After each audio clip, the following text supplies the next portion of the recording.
What's up? So, it's been a while. I basically just been chilling on the GTO, just driving it, to and from work, sometimes, taking a detour on my way home from work. Just been kind of enjoying not working on it.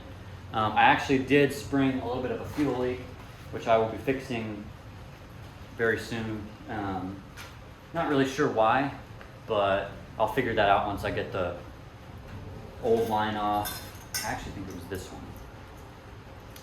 It almost seems like the O-ring in here has failed, because on the new line that I put in there, there's not, these things don't just spin like that. Anyway, plans for the GTO, what I've been doing. I have been practicing TIG welding, as you can see here. I've gotten some decent stuff. It's really just been a huge learning curve. Let's see if I can focus in on this. Not bad. A friend of mine sent me some 1/4" stainless that I've been practicing on, and then I've done a whole lot of terrible stuff here on this super thin wall pipe. I actually ended up sort of maybe kind of getting the hang of it, and I made a upper radiator hose for the car, because currently my up pipe from the passenger side runs right next to that hose. So I wanted to make something that can handle the heat a little bit better. So I just made a short section here, which I'll cut my radiator hose and put the hose ends on here. So this will hold up a little bit better under heat. I mean, it's not the best thing ever. I'm still learning, but I think it'll hold. I don't really see any major holes in it. And of course, time will tell. I didn't back purge it because I'm just starting to learn how to do this stuff. But we'll see if this holds. If it doesn't, I'll fix it. But basically, I've just been chilling on the GTO at the moment, kind of formulating a plan. I'm wanting to practice this, and I have been, for the purpose of redoing the turbo kit. I might have said in previous videos, I lose track, I've got so much on my mind all the time, that I might have told y'all before that the turbo kit has a little bit of a back pressure issue. And part of that is because of the size of the turbo and the size of my motor, and the motor is a little bit big for just having one turbo. And the wastegate placement is not ideal, so when you start running more boost, when we were at Aikman tuning it, or rather when Aikman was tuning it, and I was not there, he was saying that it started to creep around 15 PSI. He took all the timing off of it just to see what it would do, and then ran it. And he said it started to creep around there. So I personally don't think I'll end up running that much boost ever on the current motor that's in the car.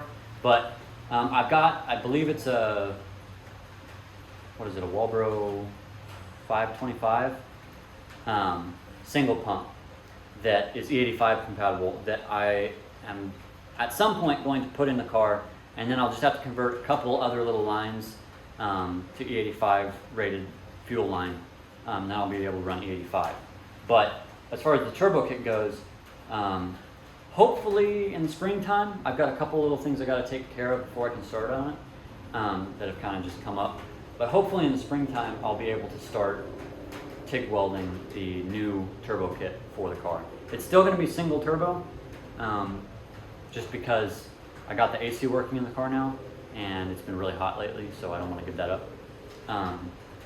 Still going to be single turbo. I'm thinking I'll probably change turbos to a VS Racing 78 millimeter. I think the turbine housing on those is a bit larger, so I think that'll be a little bit better for my size motor, and it won't be so big. It's still a T4. Y'all probably know the turbo I'm talking about, but that's what I'm thinking. That way I can still have the quick spool that I have right now, but once I start making more boost and more power, I won't have a boost drop because back pressure builds and forces the gate open early, so you end up having a drop in boost pressure. Falling boost curve is what they call it. But that's what I'm thinking about doing. Still going to be working on figuring out this TIG welding thing in the meantime, because I still have a whole lot to learn, but that's kind of where we're at right now. Let me know if you guys want more in-depth videos on like fuel system stuff, because I've gotten a lot of questions on Instagram about fuel system stuff like that. And now that I've got a phone, which is right now filming in 4K, 60 frames a second, super crisp, I could probably do some just raw, unedited, because you know how I am about editing, videos of like putting a fuel system together the way I do it, which is probably not the right way of doing it. But so far, what I've done with my current setup with the Aeromotive Stealth 325 boost referenced, with the fuel pressure regulator delete in the tank, it's been working so far, working great. So let me know what you guys think about that. I seem to get a lot of really good feedback from my suspension video that I made a while back. So let me know what y'all think.